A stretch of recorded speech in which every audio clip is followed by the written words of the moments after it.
कई चेहरे लगे हैं एक चेहरे में, जिसको भी देखना हो कई बार देखो और ऐसे देखो कि दोबारा धोखा ना खाओ। वो कहते हैं कई सदियां बीत गई महिलाओं पर अत्याचार की, एक अरसा हो गया महिलाओं पर जुल्म और सितम का, और कई जिंदगियां निकल गई महिलाओं को उन तमाम बेड़ियों से बाहर निकालने में।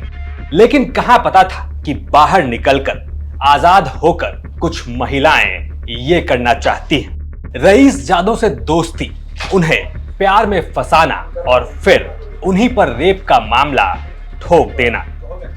इसके बाद उन्हें हर तरह से मजबूर किया जाता है। और सुन लीजिए राजस्थान के वो तमाम पोपटलाल जो किसी लड़की की तलाश में हैं, जो सालों से शादी के ख्वाब देख रहे हैं, जिन्हें कोई लड़की नहीं मिल रही हो और जिनके पास ठीक ठाक पैसे हैं। इन आजाद महिलाओं का सबसे पहला टारगेट आप ही हैं। यहाँ तक कि महिलाएं ये भी कहती हैं कि आप हमें एग्रीमेंट स्टाम्प पे बना के दे दीजिए कि आप कब कब कितने कितने पैसे हमें किस किस तरीके से देंगे। तो यह सब होने के बाद पीड़ित बहुत ज़्यादा जब परेशान हो गए तो पीड़ित थाने में आए और उन्होंने कहा कि उन्होंने मुकदमा दर्ज कराने हेतु कहा। हमने उच्चाधिकारियों के आदेश से मुकदमा दर्ज किया। परिवादी ने उनको किसी कैफे में चेक देने के लिए बुलाया था। परिवादी ने तुरंत हमें सूचना दी कि वो महिलाएं चेक लेने के लिए उस कैफे में आएंगी, वैशाली नगर स्थित एक कैफे में। तो हमने फिर प्लानिंग करी और सिविल में हमारे जो मैं स्वयं थी और हमारे स्टाफ को वहाँ पे सिविल में लगाया। तो वो महिलाएं अपनी स्वयं की गाड़ी में दोनों आई और आकर वहाँ पर जैसे उन्होंने परिवादी से चेक प्राप्त किए, उन्हें वहीं पर रंगे हाथों हमने गिरफ्तार किया। अब इन्हें लड़की कहे, महिला कहे या औरत, ये आप तय कीजिए, लेकिन जयपुर पुलिस ने हनी ट्रैप वाली हसीनाओं के नाम से इन दोनों को गिरफ्तार किया है। इनका पेशा है राजस्थानियों को अपने प्यार में फंसाकर लूटना, और खास तौर से रईस राजस्थानियों को। ये पहले आपसे दोस्ती करती हैं, फिर आपके साथ होटल में मौज मस्ती, और सुबह कहती हैं तुमने मेरा रेप किया है, अब या तो 50 लाख रुपए दो या फिर रेप केस में अंदर जाने को तैयार रहो। ये दोनों मर्दों के साथ पहले संबंध बनाती है और फिर ब्लैकमेल करके लूटने का खेल शुरू होता है। चित्रकूट इलाके में मिले हनी ट्रैप वाली इन हसीनाओं के नाम हैं इंदु वर्मा और मीतू पारिक। इन दोनों का हर महीने का टारगेट होता है कम से कम 2 मर्दों को अपना शिकार बनाकर कम से कम 1 करोड़ रुपए लूटना। वाकई महिलाओं के हक और अधिकारों के लिए बनाए गए कानून का इससे अच्छा इस्तेमाल और क्या होगा। कुछ दिनों पहले चित्रकूट थाने में एक मुकदमा दर्ज हुआ, जिसमें परिवादी ने बताया कि उसके 2 साथी जो 2 महिलाओं के साथ सहमति से होटल में रुके, उसके बाद उन महिलाओं ने लगातार उनके साथ एक्सटॉर्ट करने का प्रयास किया। रेप के झूठे मुकदमे में फंसाने की धमकी देकर उनसे लगातार एक्सटॉर्शन कर रही थी और एक्सटॉर्शन कर चुकी है और अधिक करने का प्रयास कर रही है। इसी ऐसे से मुकदमा दर्ज होने के बाद तकनीकी तथ्य जुटाए गए और उसके बाद रंगे हाथों महिलाएं जब और अधिक पैसा लेने के लिए चेक लेने आ रही थी तो उनको गिरफ्तार किया गया। अभी तक के अनुसंधान में ये आया है लगभग 5 लाख की रकम वो जरिए कैश रकम ले चुकी हैं और 2 लाख की ऑनलाइन रकम ट्रांसफर करा चुकी हैं। जब इनके रजिस्टर्ड डाटा का विश्लेषण किया गया तो पता चला अन्य लोगों से भी इसी तरह की धोखाधड़ी कर रही हैं और अन्य लोगों से इसी तरह मुकदमे में फंसाने की धमकी लेकर उनसे बात करती है और उनके बाद में उनसे लगातार एक्सटॉर्शन कर रही है। पुलिस इनके जो फ़ोन का डाटा है और इनके जो बैंक अकाउंट से उनका लगातार विश्लेषण कर रही है। अपराध प्रमाणित पाए जाने के बाद 308(6) BNS की धारा और 102 BNS से इनको गिरफ्तार किया गया। हम जयपुर पश्चिम की बात करें तो पिछले 1 साल में ये 5वीं गिरफ्तारी है।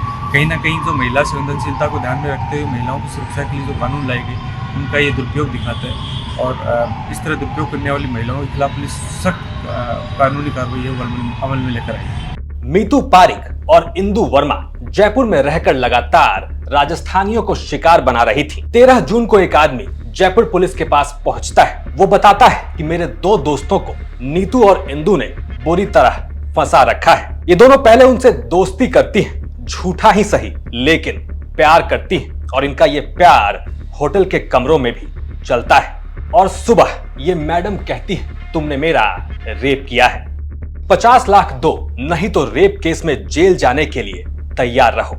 ये कुछ महिलाओं का वो हथियार होता है जिससे न जाने आज तक कितने बेकसूर मर्द शिकार हुए हैं, लेकिन आज के जमाने में सुनता कौन है। दिनांक 13 तारीख को परिवादी हमारे पास आए थे जिन्होंने हमें ये बताया था कि मेरे 2 दोस्त हैं जिनको 2 महिलाएं हैं जो परेशान कर रही हैं और उनके खिलाफ 306 बलात्कार का मुकदमा दर्ज कराने का बोल रही हैं। तो हमने उनसे पूरी घटना पूछा तो उन्होंने कहा कि वे महिलाएं खुद ही अपनी मर्जी से उनके साथ किसी होटल में जाके पहले तो रुकी। महिलाओं ने खुद ने फ़ोन किया आगे से पीड़ितों को कि हम आपके साथ वहाँ रुकना चाहते हैं, वहाँ पे रुकी और सुबह वो बोली कि आपने हमारे साथ गलत काम किया है, तो या तो आप हमें 50 लाख रुपए दीजिए, नहीं तो हम आपके खिलाफ मुकदमा दर्ज कराएंगे। पीड़ित पक्ष जो था 2 व्यक्ति थे वो उस टाइम वहाँ से आ गए थे, लेकिन आरोपी महिलाओं द्वारा लगातार उन्हें बार-बार मैसेज, व्हाट्सएप मैसेज, कॉल लगातार किए गए और बार-बार पैसे की डिमांड करती रही। क्या रिकॉर्ड सामने आया है मैडम, इनका कुछ रिकॉर्ड? दोनों महिलाओं पे हमने व्हाट्सएप मैसेज, फोटोज वगैरह चेक किए हैं, तो उसमें 4 अन्य लोग भी ऐसे सामने आए हैं जिनसे इन्होंने सेम 50 लाख रुपए की डिमांड की हुई है और पैटर्न सेम है। वही लिख के एक शपथ पत्र खुद बना के दे देती हैं पैसे लेने के बाद कि हम आगे से आपको कोई परेशान नहीं करेंगे, हमारे बीच झगड़ा था, अब हमें राजीनामा हो गया, इस तरह से लिख के दे देती हैं और सभी से 50 लाख रुपए की डिमांड ही की हुई है, जिसमें से 1-2 पीड़ित जो है उन्होंने 20 से 25 लाख रुपए व्हाट्सएप जो मैसेज हैं उनमें ये मैसेज से सामने आया कि उन्होंने कहा है कि 20 लाख रुपए तो मैं आपको दे चुका हूँ, बाकी 30 लाख के लिए मुझे लोन लेना पड़ेगा और महिलाएं उस चीज़ के लिए सहमत थी। और नेक्स्ट टारगेट कौन होगा उसके लिए भी महिलाओं ने फोटो डाला हुआ है एक दूसरे को कि नेक्स्ट टारगेट हम क्या अपन नेक्स्ट टारगेट इसको बनाएं, इस तरह से मैसेज मिले हैं। पीड़ित आरोपी जो महिलाएं हैं उन्होंने जो मैसेज से बात करती हैं पीड़ितों से, वो उनके स्क्रीनशॉट भी लिए हुए हैं जो खुद के मोबाइल में सेव किए हुए हैं। व्हाट्सएप चैट भी पूरी सेव थी जो जिसको हमने बरामद किया है। बरामदगी में क्या हुआ? 2 लाख रुपए कैश और कुछ चेक? जब ये महिलाएं चेक लेने आई थी उस टाइम मीतू पारीक के पर्स में 2,22,000 रुपए थे, जिसके लिए इसने बताया कि जो मैंने 5 लाख रुपए कैश लिए थे ये उसी की किस्त है जो मैं इंदू वर्मा को देने आई थी, क्योंकि इंदू वर्मा वो 2,22,000 रुपए लेके और चेक लेके और अजमेर जाने वाली थी। अजमेर की रहने वाली है इंदू वर्मा, तो उसने एक्सेप्ट किया, तो 2,22,000 रुपए अभी उसमें से बरामद हुए, बाकी पैसों की बरामदगी के प्रयास किए जा रहे हैं।